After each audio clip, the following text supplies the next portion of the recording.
Producast, episódio 36, por dentro do Todoist. Conheça os bastidores da sua ferramenta favorita de produtividade. É isso aí. Eu sou Eduardo Benhame, consultor e mentor de comunicação e marketing, e a gente está aqui hoje, novamente, mais uma semana, para o terceiro episódio aí da série que a gente está falando sobre o Todoist, né? Então, a gente vai entrevistar uma pessoa que já esteve aqui conosco, o William Molinari, que é o Pot Hicks. E se você quiser acompanhar aí no link do episódio, você pode acompanhar o episódio 27 que a gente gravou com ele, né? A gente falou sobre home office e tal. E a ideia hoje é falar um pouquinho mais sobre o Doist, a Doist, né? Que é uma empresa responsável pelo Todoist. Então a gente vai falar um pouquinho sobre números, sobre como funciona, o que é a Doist, o que é a Todoist, beleza? Então antes da gente começar, eu queria só agradecer aqui o Abaguete. Ele colocou lá no iTunes que ele é fã de produtividade e sempre esteve em busca de conteúdo, até que encontrou esses caras que têm a mesma pegada que ele e uma bagagem fantástica. Parabéns pelo podcast e continue trazendo exemplos práticos como esse. Grande abraço. Valeu, obrigado aí pelas estrelas. E queria agradecer também aqui o Alexandre Baguetti, lá no Telegram. Ele mandou uma mensagem muito legal, que evidentemente vai virar uma pauta, falando sobre as pessoas que trabalham com secretárias e com executivos que dependem de outras pessoas para se organizar, né? Que tem outras pessoas no processo aí. Então vamos fazer um episódio aí em breve sobre isso também, tá? Vamos procurar aí, inclusive, alguém que passa por isso, por essa dor aí, e vamos trazer aqui para a gente conversar, beleza? E é isso aí. Lembrando que a gente tem o grupo do podcast lá no Telegram, então digita Producast que você vai nos encontrar, beleza? E aí, Vander, fala aí, tudo bem? Olá, Podcasters, bom dia. Sejam muito bem-vindos aí a mais um episódio do Podcast. Eu sou o Vander Nascimento, consultor de inbound marketing, e vamos direto para o conteúdo, que o episódio de hoje está recheado de curiosidade. William, fala conosco aí, se apresente e vamos aí a matar a curiosidade aí das pessoas de saber como que funcionam os bastidores da empresa que cria essa ferramenta de produtividade que muitas pessoas utilizam, né? O que é uma empresa de software, como que funciona hoje, né? Alguns números. Então, o microfone é seu. Boa. Oi, todo mundo aí. Eu sou o William Molinari, também sou conhecido por Pot Hicks, coisa parecida. Acho que eu disse isso no outro episódio também, mas é um nome meio inventado que funciona quando você precisa de um e-mail único. E é isso aí, estou trabalhando para a Todoist já faz um tempo, deve fazer acho que 1 ano e meio, e vamos falar um pouco sobre essa ferramenta que eu gosto tanto, o Todoist, que eu já uso há quase 10 anos, mais de 10 anos se bobear. E agora eu trabalhando para eles, então tirar um pouco da curiosidade da galera e falar de produtividade aí. Então vamos aproveitar que você falou que já trabalha mais de 10 anos com a ferramenta e há 1 ano e pouco na empresa. Você entrou na empresa por gostar tanto da ferramenta e se interessou ou não? Foi uma coisa meio aleatória assim que surgiu e como que foi? Conta um pouquinho. Não, foi por isso mesmo. Quando eu decidi trocar de trabalho, eu estava trabalhando numa empresa grande há um tempão, há 7 anos, eu resolvi trocar de trabalho, aí eu fui atrás das empresas que eu gostava muito. E como eu usava o Todoist há muitos anos, sempre voltava, mesmo que eu saía dele por um tempo, eu voltava depois. Eu falei, vou aplicar para lá, mesmo que não seja a linguagem que eu estava acostumado, né? Que eles usam Python lá, para quem é desenvolvedor, só vai conhecer aí. E eu usava muito Ruby, que é outra linguagem de programação, mas eu falei, vou aplicar mesmo assim, que linguagem a gente aprende, né? O importante é trabalhar no lugar que você gosta, fazendo coisas que você gosta. Aí eu resolvi aplicar, passei pelo processo seletivo e estou lá trabalhando há 1 ano e pouco lá. Maravilha. A gente não vai entrar muito em detalhe nisso, porque no episódio que a gente gravou com o Pot Hicks aqui, ele falou um pouquinho sobre isso, tá? Então tá no link no post aí, se vocês quiserem ouvir, tem um pouquinho da história dele, como ele entrou, como funciona o processo seletivo, etc. Então, hoje a gente queria focar um pouquinho mais sobre a empresa, assim. A empresa é uma empresa, a gente vê uma mudança. Você, inclusive, acabou de falar uma mudança que a gente está passando, que é assim, antes a gente conseguiria um emprego numa empresa boa e praticamente ficava um tempo lá e se aposentava lá. Hoje, acho que as pessoas procuram muito mais, além do que gostam, empresas que gostam, que se identificam, né? Acho que isso é uma coisa que você acabou de falar pra gente. E a Doist e essas empresas mais modernas, assim, tem uma coisa muito diferente do tradicional, né? Daquelas empresas tradicionais, questão de hierarquia, de horário, de tal. Conta um pouquinho pra gente disso. Como que é esse dia a dia? Da onde fica a empresa? Vocês se reúnem somente online? Tem um encontro que vocês, pessoalmente, vocês vão até algum país? Como que funciona? Conta um pouquinho das particularidades aí do Todoist. A empresa hoje é totalmente remota, né? Então a gente tem pessoas espalhadas acho que por 25 ou 26 países. E a gente faz tudo online, então para mim é acordar, vir para frente do computador e encontrar toda a equipe online. E a gente tenta fazer um encontro, a gente vem fazendo, acho que nos últimos 3 anos, 4 anos, encontros presenciais em algum lugar do mundo, uma vez por ano. Então, ano passado, por exemplo, esse ano foi em Santiago, no Chile. Então, juntou toda a equipe lá, 62 pessoas agora, juntou 62 pessoas no Chile para ficar uma semana desenvolvendo junto, conversando e também vivendo um pouco, né, aproveitando a cidade, etc, e criando um pouco de laços entre a equipe, assim. Então é isso, tá todo mundo online, todo mundo espalhado pelo mundo, mas a gente se reúne uma vez por ano para fazer esse tipo de coisa. E algumas equipes se reúnem mais vezes por ano, assim, que tem bastante gente na Europa, lá é um pouco mais próximo para visitar, né? Aí eles acabam fazendo algumas reuniões anuais, mas não é muito comum, assim. A empresa é da onde mesmo? Então, existem várias, se eu não me engano a entidade legal mesmo deles agora está nos Estados Unidos. Só que como eles precisam receber em várias moedas, provavelmente tem mais de uma entidade legal. Então, a gente não diz que a gente tem uma sede principal, porque a gente tem um pequeno escritório em Portugal, tem um pequeno escritório em Barcelona, só que em Barcelona tem só uma pessoa, em Portugal tem acho que umas 5, 6, talvez até um pouquinho mais, porque tem bastante português lá. E aí tem esses outros pequenas empresas espalhadas pelo mundo, aí tem várias localizações. Legal. E no Brasil não tem nada físico, né? Não existe, né? Não, no Brasil não. A gente tem 2 pessoas trabalhando do Brasil, inclusive 2 de São Paulo, mas a gente não tem nenhum escritório físico da Duist aqui. Legal. E aí, Vander, tem alguma pergunta aí? E como vocês conseguiram resolver o problema de comunicação, que é o gargalo aí nas empresas, a comunicação? Eu fico imaginando esse tanto de gente aí espalhada em todos os fusos horários possíveis e imagináveis, mandando e-mail e resolvendo tarefas por dentro do Todoist, né? Como é que funcionou essa coisa aí da comunicação? Como é que vocês resolveram isso? A comunicação ainda é problemática, porque na verdade ele é um problema diferente de como você resolva, né? Mas como a gente conseguiu chegar no ponto que funciona pra gente, a gente criou a nossa própria ferramenta de comunicação. Então, hoje a gente tem um produto chamado Twist. O Twist, na minha opinião, é muito legal para esse tipo de coisa, porque ele organiza as coisas em threads. É uma mistura de fórum com Slack, assim, se você for pensar. Como eu descrevo, porque o pessoal, até no próprio grupo a gente comentou, e falou, pô, lembra mais do esquema de fórum? Eu falei, realmente, uma parte lembra, só que a parte de mensagens é uma outra coisa, e não é exatamente um fórum, tem bem mais funcionalidades.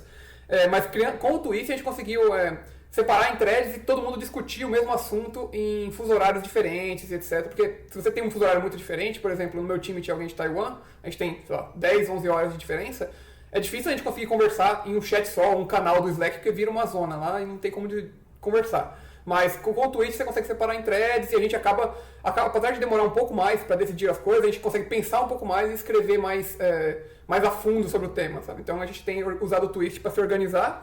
Então é uma mistura entre Twist e Todoist. O Todoist a gente cria projetos sobre os projetos que a gente tem que fazer, por exemplo, a gente tem um ciclo mensal. Então nesse ciclo a gente vai entregar X coisas. Então a gente cria um projeto para esse ciclo e vai compartilhando tarefas e usando o Twist para discutir as coisas. Esse é geralmente o nosso processo.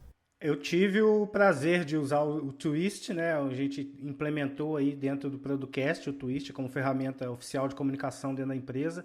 E realmente é tudo isso que você falou, fica bem organizado e ela serve também como uma base de conhecimento, né? Porque fica fácil você buscar ali nas threads e a conversa não se perde, não fica aquela thread de WhatsApp ou de Slack que você tem lá uma mensagem dividida em 40, 50 linhas, né? Uma mensagem curta, né? Que a pessoa vai escrevendo uma palavra e dando enter, uma palavra e dando enter. Então isso fica um caos. E realmente eu estou gostando da ferramenta e recomendo. Eduardo. É isso aí. E me fala uma coisa, outra curiosidade, a gente falou, eu esqueci de perguntar. Tem mais algum brasileiro que você conhece aí, que está no grupo? Que grupo? No grupo do Telegram ou trabalhando da Duist? Não, no Todoist. Sim, tem mais uma brasileira, não lembro exatamente qual que é a cidade que ela mora, mas é em São Paulo também, só não é tão próximo daqui. É desenvolvedora? Que não, ela está em suporte. Suporte. Conta um pouquinho desse... Você tem conhecimento dessas áreas, essas diferentes áreas que tem dentro da empresa? Como que funciona? Existem esses departamentos como empresas tradicionais mesmo? Conta um pouquinho sobre isso. Tá, deixa eu só fazer esqueci, nem mencionei o nome dela, a Carol, que trabalha com a gente. Tá, mas é isso. Então, desculpa a pergunta, você falou sobre as áreas da empresa, né? Isso, como que é internamente? Lá na Duist a gente tem 2 equipes de produto, né? A gente tem 2 produtos, o produto Todoist e o Twist, e algumas pessoas são compartilhadas entre os 2 produtos, e tem os desenvolvedores de cada produto. Aí tem a equipe de marketing, tem a equipe de growth, né, que é de crescimento do produto, que fica pesquisando mais sobre o produto, etc. Tem a equipe de suporte, que é uma das maiores equipes da Twist, se não a maior. E aí tem as equipes para cada aplicativo, por exemplo, as equipes de iOS, as equipes de Android, a equipe de Windows, e a equipe de web, que é a que eu estou hoje, só que eu trabalho mais focado em integrações. Tá, então a sua área é na web, com integração de Todoist com outros sistemas. Eu estou na equipe de web, então eu trabalho com quase tudo que é relacionado a back-end lá, com coisas mais que ficam por trás, por baixo dos panos. Só que o meu foco mais é integrações. Então, geralmente, estou trabalhando com as integrações que a gente tem com outras coisas. Por exemplo, essa não são que eu estou trabalhando diretamente, mas, por exemplo, Google Calendar, IFTTT, não sei, tipo, Google Assistant, Alexa. Essas são várias integrações que a gente tem com vários outros fornecedores e eu preciso manter esse código e criar coisas novas e etc. Beleza. Então você é o cara responsável pela integração do Google Calendar e o Todoist. Não no momento, mas deveria ser. Te pressionei agora. Mas deveria ser. Essa foi uma integração que deu bastante trabalho pra gente, porque são modelos totalmente diferentes e a gente tem que fazer isso funcionar. Eu queria, não sei se é possível você falar um pouquinho, não tão técnico, né? Tem gente que ouve que não é tão da área, mas como é o dia a dia, assim, de uma área dessa? Tem, sei lá, tem um problema ali que tem que ser resolvido, tem uma novidade que tem que ser implementada, algo que tem que ser melhorado. Conta um pouquinho, o que essa pessoa, o que você faz nesse sentido? Tem uma integração X. Qual que é um foco hoje, por exemplo, no trabalho que você fez, algo que você pode contar aí? Tá, o meu dia a dia hoje é começar a trabalhar, dar uma olhada no Twist para ver se não tem nenhum problema urgente para ver. Por exemplo, sei lá, alguma coisa está com um problema urgente, sei lá, Google Calendar parou de funcionar, por exemplo, sei lá, um exemplo X. Aí eu preciso, vamos começar a pesquisar junto, eu começo a olhar log de código para ver se tem alguma coisa que ele está falando, isso aqui está com problema, etc, para a gente poder resolver. Se tiver, eu passo para isso que é mais urgente, se não, eu fico no fluxo normal. E o fluxo normal geralmente eu tenho uma integração que eu estou trabalhando, sei lá, vamos chutar, eu estou trabalhando, de novo, vou usar o Google Calendar, trabalhando no Google Calendar, então a gente vai implementar uma nova funcionalidade. Então, eu vou lá, olho o que tem no Twist, não tem nada importante, eu fecho o Twist e fico trabalhando nessa funcionalidade por algum tempo. A ideia é trabalhar focado nas coisas, né? Se eu deixar o Twist, a pessoa fica falando comigo, eu não consigo trabalhar tão bem assim. Então, eu fecho o Twist por 2 horas, por exemplo, e começo a trabalhar nessa funcionalidade. Aí, antes da hora do almoço, dou uma olhada novamente, leio algumas threads e interajo com as que eu preciso interagir. E depois do almoço, volto, mais uma sessão de foco. Então, volto pro trabalho que eu estava fazendo, ou se tiver outro que não é esse principal, às vezes tem que focar em mais de um, porque às vezes bloqueia e a gente tem fuso horários, etc. Então, a gente geralmente tem mais de uma tarefa para trabalhar ao mesmo tempo, né? Só para esses casos de bloqueio. Então, eu vou lá, eu tiro mais umas 2 horas mais ou menos de foco, e no final do dia, eu tento olhar mais o Twist. Então, eu tiro algumas horas para olhar, responder suporte, etc. E é isso. Eu falei de suporte, é bem interessante que antes de trabalhar na Twist eu não dava tanto valor a mandar coisas para o suporte. Tipo, eu vou mandar suporte para essa empresa, não vou nem olhar. E lá o suporte leva as coisas muito a sério, assim. É melhor você falar com o suporte do que falar comigo diretamente, por exemplo. Porque você falar comigo, eu estou fazendo outra coisa, você vai se perder a sua requisição. E o suporte, quando você manda para eles param, eles geram uma lista, falam, desenvolvedores, tem tantas pessoas pedindo isso, tantas pessoas pedindo isso aqui, e os desenvolvedores podem priorizar, etc. Então, é um trabalho bem redondinho, assim, apesar de ter bastante coisa de suporte que vem, então você tem que priorizar, às vezes não é feito na hora, né? É um trabalho que funciona muito bem. Então, parte do meu dia a dia é olhar o que o suporte manda, por exemplo, e ver se a gente consegue implementar ou resolver coisas, assim. Isso que eu ia te perguntar. O que puxa a sua equipe, né? O que puxa o seu trabalho? É sei lá, o planejamento mensal semestral de desenvolvimento, aliado a esses pedidos de suporte, junto com o planejamento anual. Eu imagino que seja isso, né? É isso, né? Isso, é mais ou menos isso. A gente tem um planejamento mensal, que a gente define quais são as funcionalidades que vão ser entregues. Então, isso envolve todas as equipes. Então, isso é minha prioridade 1.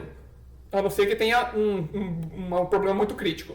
Aí, fora isso, a gente reserva mais ou menos 20% para responder coisas de suporte. Por exemplo, às vezes, algum desenvolvedor que está querendo criar uma nova integração com a gente tem uma dúvida, falando, sua documentação está dizendo isso, mas eu não estou conseguindo usar, por exemplo. Então, a gente tira 20% para responder e falar, não, isso aqui é porque está dessa forma, ou está faltando alguma coisa da documentação, a gente vai resolver isso.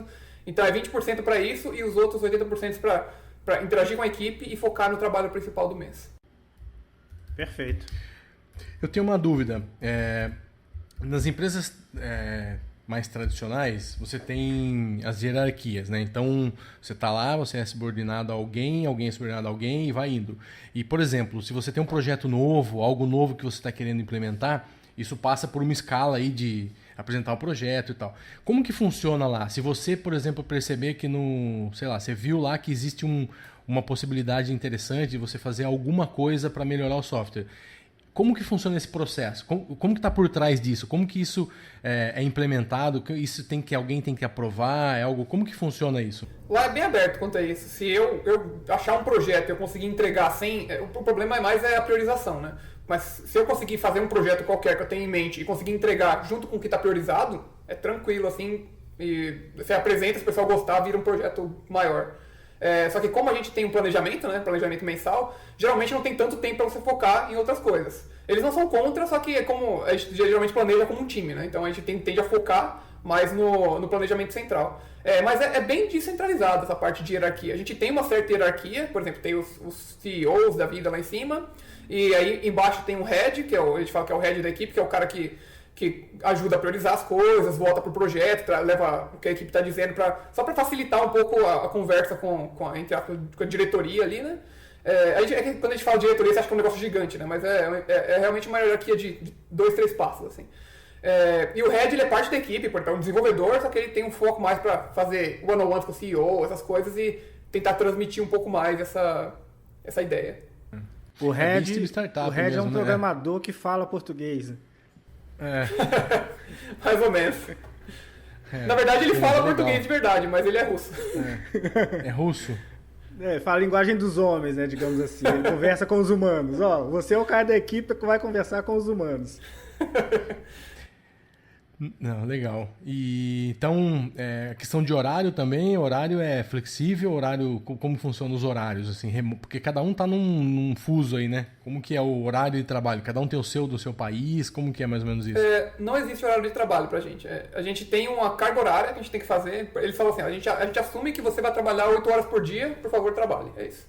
Aí, fora isso, você faz o seu horário como você quiser. Se você quiser trabalhar 1 hora de manhã, 3 horas da tarde, sei lá, e 4 horas da noite, vai de você, desde que você cumpra a sua carga horária e entregue os projetos como a empresa espera, né? Essa é a parte mais importante, né? Menos horário e mais entrega. Sim.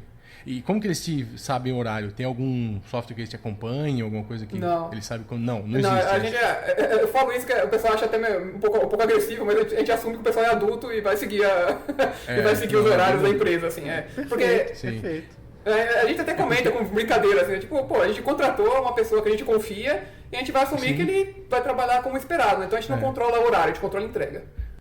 A gente vê isso, acho que é para provar para pessoas que, da minha idade, pelo menos, né, mais de 40, que está passando por essa transição, né? As empresas hoje contratam por produtividade, não por horário, né? Então, ainda existe um modelo tradicional, evidentemente que existe, mas dentro das empresas tradicionais também cada vez mais está se cobrando produtividade, porque se você não tiver número, se você não dá retorno, você é um peso, né? Você é um custo.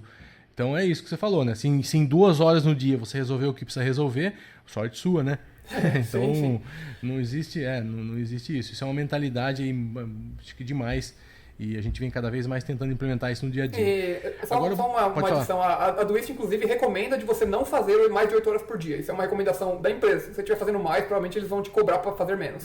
O que você tem produtivo, né? O que você tem que fazer é ter tempo produtivo, não trabalhar mais. Então, em vez de você trabalhar 10 horas, tem que fazer as suas 8 horas valerem a pena. Esse é o ponto. Trabalhar bem 8 horas. Exatamente. Cara, fala um pouquinho de números pra gente. Fique à vontade aí, número de assinantes, número de tarefas por minuto, não sei o que você tem aí pra falar pra gente sobre curiosidades de número. Tem algumas que eu levantei aqui, que é tranquilo de falar. Hoje o Todoist tem mais de 17 milhões de usuários no total, na base. É bastante coisa. Mais ou menos 5% dessa base, da nossa base de usuários são brasileiros, então tem 5% da gente aí. Que legal. A gente fez uma campanha há pouco tempo atrás, falando que a gente tinha chegado a 1 bilhão de tarefas. Hoje a gente está com mais de 1 bilhão e 100 aí. 1 bilhão e 100 milhões. E a gente tem mais de 130 milhões de projetos criados no Todoist. Então, 52 são meus. 35 são meus. Deixa eu voltar só um pouquinho. 1 bilhão de tarefas no mundo todo ou no Brasil? Não, isso é no mundo todo. No Brasil eu não cheguei a levantar. Caramba. Tá, o Brasil tem cerca de 500 mil usuários. É bastante, né, cara? Bastante. Meio milhão. Bastante gente. Há quanto tempo tá no Brasil? Você sabe? Todoist? William? Você diz em português? É que faz bastante tempo. Faz pouco. Mas eu não, faz bastante. Mas eu não lembro exatamente. Eu sei porque antigamente a gente tinha até conteúdo traduzido, só que a gente acabou gerando muito trabalho, a gente teve que. Acabou deixando pra lá o conteúdo traduzido, mas o Todoist traduzido em português já tem há muitos anos. Eu não sei dizer exatamente quando foi liberada a tradução, mas já faz bastante tempo. Inclusive, a Carol é uma das que ajuda a traduzir a parte em português, né? É uma boa parte de mérito dela aí também. Legal, porque eu lembro que eu também sou assinante de muitos anos e eu lembro que teve essa mudança, mas também não me lembro qual foi a data aí, não me recordo. O que mais que a gente tem aí de número? 17 milhões de usuários, caramba. É muita coisa, né? É engraçado que como eu comecei a usar... É que no meio tempo eu troquei de conta, então não tenho mais meu ID, mas eu era tipo usuário número 100 mil, sabe? Eu tinha bastante, foi bem no começo, Agora hoje eu tenho um número gigantesco de ID de usuário. Então, a parte de infraestrutura, né? O Todoist, você já falou no início que ele usa Python, né? E como é que está espalhada essa estrutura aí? É servidores Amazon, é infraestrutura própria? Onde que as tarefas da galera ficam guardadas? Pode falar um pouco de parte técnica, então? Pode sim. Legal. A gente usa a Amazon para boa parte das coisas, aí tem bastante coisa específica, né? Mas a grande maioria das coisas está dentro da Amazon, então é tudo cloud. E para tecnologia, a gente tem Python para coisas de web, para coisas de linguagens para serviços móveis, a gente tem Swift e Objective-C para iOS, para Android tem Java e Kotlin, para Windows geralmente é C#, se eu não me engano. E aí tem várias outras pequenas linguagens espalhadas, tem um pouco de Go, Golang, tem umas outras linguagens espalhadas no servidor para implementar esse tipo de coisa. A gente tem alguns softwares open source, se você entrar no github.com/doist, você vai ver alguns códigos nossos abertos lá para a comunidade. Tem até inclusive algumas bibliotecas para você falar com o Todoist via Python, então ele já otimiza umas coisas para você. Tem bastante coisa legal. Né? Legal. E aí, que mais que a gente tem de bastidores aí que a gente pode compartilhar com a galera aí? A gente tá fazendo um trabalho aqui, a gente gravou na semana passada com um advogado e eu achei bastante interessante que a gente eu vejo um software desse como o Todoist entrando em algumas áreas, em alguns negócios, né? Que a gente pode até achar que não tinha muita liga, né? Sei lá, um advogado, um médico, alguém assim, usando um software desse de produtividade. Eu acho que isso... eu gosto muito do Todoist pela facilidade, assim, pela simplicidade, pela tranquilidade de usar o software, né? Queria entender um pouquinho, ver a sua opinião estando de dentro, né, da Todoist.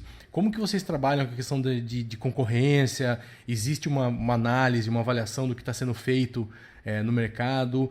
A gente acabou de falar aqui 17 milhões de usuários. Então, assim, como que é monitorado isso? Você tem conhecimento dessa parte? Quanto à concorrência, eu não sei dizer exatamente, porque como minha parte é mais de desenvolvimento de software, eu acabo não entrando tanto na parte de marketing e concorrência, assim, né? Mas eu tenho uma coisa para acrescentar quanto ao que você falou de advogados, por exemplo, usando o Todoist. A gente tem vira e mexe, a gente recebe por Twitter falando, pô, a gente está usando o Todoist aqui, mudou a nossa vida e tal. A gente fez até uma campanha pouco tempo atrás, eu não me lembro exatamente quando, para o pessoal mandar vídeos falando por que o Todoist mudou para eles. E a gente recebeu vários casos muito legais, assim. Um dos casos era um dos caras que ele tinha uma ONG e graças ao Todoist ele conseguiu organizar essa ONG e fazer ela funcionar e ir para frente, assim. Era uma ONG em outro país para ajudar... Se eu não me engano, eu posso estar errado agora, precisaria ver o vídeo novamente, mas era uma ONG que fazia um tipo de roupa para salvar as crianças que morriam afogadas em um determinado local do mundo. E a gente até, se eu não me engano, a gente até doou para eles algum dinheiro, assim, mas... Aí ele usava o Todoist para poder gerenciar tudo isso, gerenciar a ONG que ele estava fazendo, etc. Então tem vários casos de uso assim, que a gente nem conhece. Por exemplo, tem gente que planeja o casamento, tem gente que planeja a chegada do filho, tem gente que planeja muitas coisas, tem um projetinho lá no Todoist com várias tarefas. Uma coisa que vale mencionar também, se vocês quiserem, é como eu uso o Todoist junto com a equipe lá dentro. E aí dá pra passar um pouco do workflow lá, se vocês quiserem. Sim, manda ver. Manda ver. Legal. Hoje a gente tem, eu falei que a gente usa Twist e Todoist, né? Então, como o meu workflow atualmente dentro da Doist, todo dia de manhã eu vou lá, olho o Twist, e para eu manter o Twist sem aquele monte de mensagens não lidas, né? E para não ficar controlando via mensagem não lida, o que eu faço é, eu olho o Twist, vou olhando as que são pertinentes a mim, que precisam de alguma resposta, e eu adiciono para mim mesmo uma tarefa no Todoist. Então tem um linkzinho de Todoist lá no canto, eu vou lá no Todoist, clico e falo, responder hoje, sei lá, meio-dia. Aí, ou então responder hoje no momento que eu estiver tranquilo. Então eu coloco uma label de, sei lá, tranquilo. Eu chamo de shallow work e deep work, quando eu estou focado e quando eu não estou focado. Então, por exemplo, as minhas respostas para o twist, geralmente eu faço quando eu estou nesse momento de shallow work. Então eu vou lá, adiciono uma labelzinha para mim lá, e quando eu estou nesse momento, eu vou lá, clico no Todoist, vejo todas as tarefas que eu tenho, vou clicando em cada link do twist, respondendo e ticando as tarefas. Então eu tento manter o Todoist como centro de todas as coisas que eu preciso fazer, independente se é e-mail, se é twist, se é qualquer outra coisa. Então, se é, sei lá, médico que eu preciso ir, até o meu dia a dia, os horários que eu quero fazer as coisas, eu coloco no Todoist. Por exemplo, o horário que, sei lá, o horário que eu quero acordar, o horário que eu vou sair para caminhar ou passear com o meu cachorro, o horário que eu vou sair para ir para academia ou qualquer outra coisa, que assim ele vai me mandando notificações e fala, ó, tá na hora de você levantar um pouco, esticar, sabe? Não ficar preso ao computador o dia inteiro, assim. Então eu uso o Todoist para guiar todo o meu dia. Aí eu organizo ele da melhor maneira possível. Ele também é um calendário, então ele também é a sua agenda também. Isso, basicamente sim. E eu ainda uso a integração com o Google Calendar de vez em quando para trazer algumas coisas, né? Aí eu tenho esse mix de Google Calendar e Todoist, mas a grande maioria das coisas eu olho tá no Todoist mesmo. Você faz igual eu também. O meu setup é todo focado no Todoist, dali parte para outras áreas, né? Para o calendário, para o Asana. Eu ainda uso o Asana, mas eu foco tudo no Todoist, que eu sei que está lá. Né? Eu sei que está lá. Preciso de alguma coisa, sei lá, uma foto de uma tarefa que eu já executei, que eu sei que está lá. Se eu já executei a tarefa, eu sei que está lá. Basta buscar e encontrar. Pode não estar lá, né? Mas você vai encontrar lá, né? Isso, Pode não encontrar lá. A foto vai estar no Google Drive guardada, mas o link vai estar lá. Então ali a minha vida senta toda ali. O pessoal que usa GTD recomenda você ter um sistema confiável, né? Eu mantenho o Todoist como meu sistema confiável. Isso. Então eu sei que qualquer coisa que eu tenho que fazer está em um único sistema e de lá eu posso abrir o leque para outros lugares. Isso é importante. As referências, né? Eu gravo referências no Evernote normalmente. Só que sempre quando eu crio um projeto já no Todoist, já tem uma área lá de anexos, onde estão as referências, né? E eu já coloco o link da pasta do Evernote ali. Quer dizer, eu sei que já vai estar tudo, tá no Evernote, mas é só procurar no Todoist que eu sei onde tá, né? Não fica aquela loucura de, puta, onde eu pus, vou lá no Evernote ficar procurando lá, não. Só clicar ali que vai direto para a pasta, né?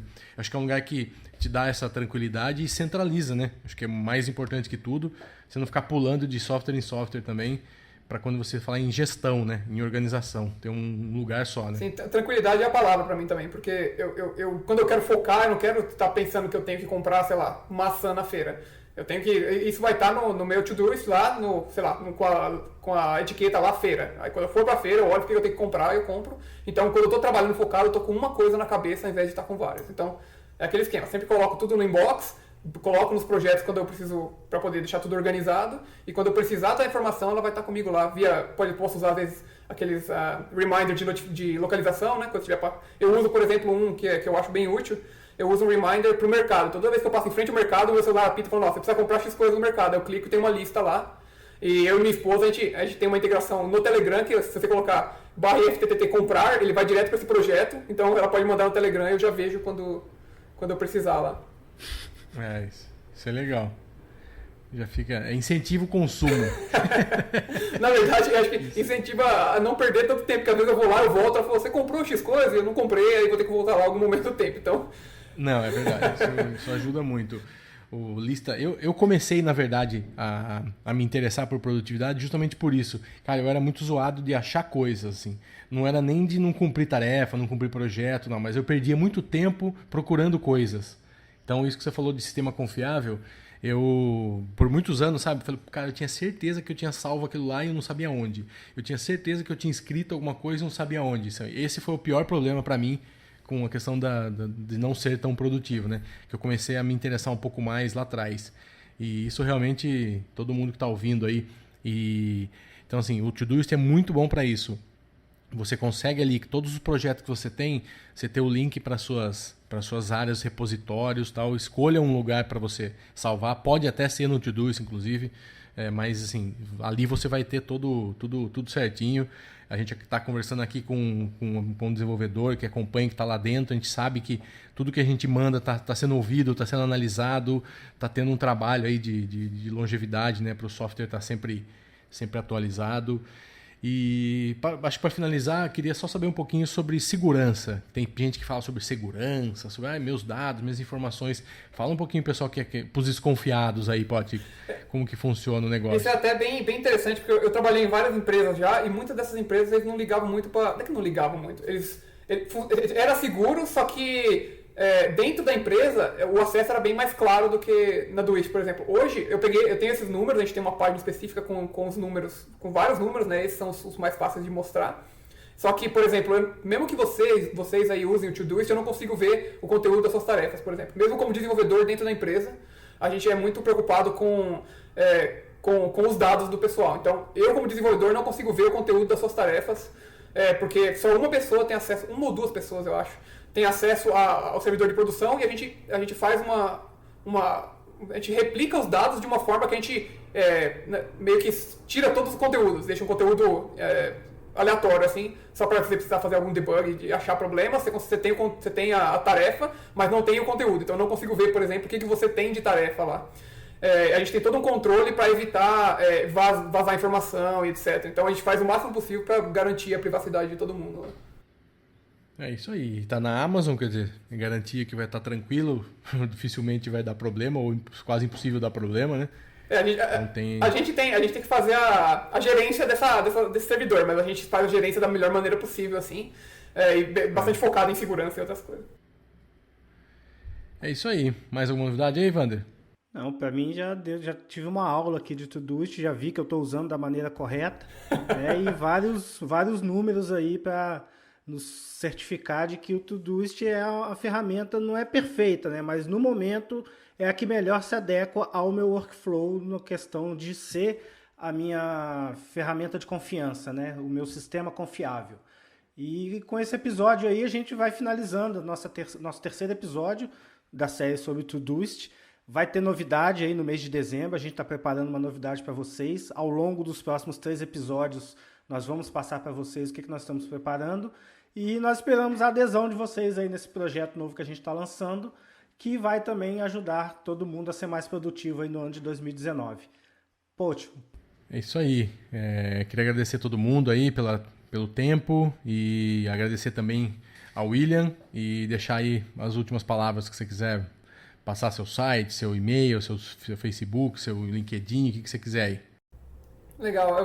Depois eu vou pedir para você deixarem os links lá, que é mais fácil, mas você pode me achar no potix.com, que é pothix.com, e de lá você vai achar link para tudo quanto é tipo de rede social, e-mail, Telegram e vários artigos que eu posto por lá também. E como últimas palavras aí desse episódio, a única parte ruim de trabalhar para Doist para mim é que agora quando eu falo do Todoist o pessoal acha que é marketing. Eu sempre falei muito bem, mesmo quando eu não trabalhava lá. E agora eu tô falando e o pessoal fala, pô, mas ele trabalha lá, etc. Então, é isso aí, é um software que eu gosto muito há muitos anos, mesmo antes de trabalhar lá. E porque eu gosto muito, eu fui trabalhar lá. Então, espero que tenha sido útil para todo mundo aí as informações. Não, maravilha, obrigado mesmo. Então é isso aí, continuem conosco, compartilhem com seus amigos aí o episódio, os outros episódios, nosso site, e ajude aí mais pessoas a serem mordidas pelo bichinho da produtividade, beleza? Então um grande abraço, até semana que vem. Tchau, até a próxima semana. Tchau.